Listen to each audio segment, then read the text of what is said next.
Премиерот Зоран Заев денеска изјави дека двајца членови на владата која тој ја предводи веќе се под истрага за корупција. Тој додаде дека истрагите се водат врз основа на пријави од граѓани.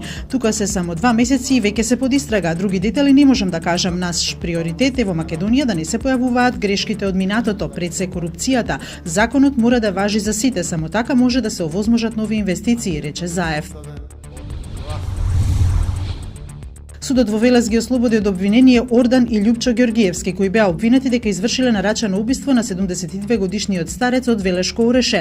Поречи си една деценија низ судските лавиринти заврши сагата на 20 браќа. За случајот зад решетки завршија судии, обвинители, адвокати во случајот ликвидација. Жртва во случајот беше и новинарот Томислав Кежаровски, кој одлежа неколку месеци во притвор, обвинет дека го открил името на заштитениот сведок. Специјалното јавно обвинителство поднесе представка за утврдување на одговорност на судиката Моника Бахчовановска од Основниот суд Скопје 1 во врска со предметот Тифани, во кој за даночно затајување е обвинета новинарката Ивона Талевска. Наводно таа донела монтирано решение, односно го лажирала неговиот датум.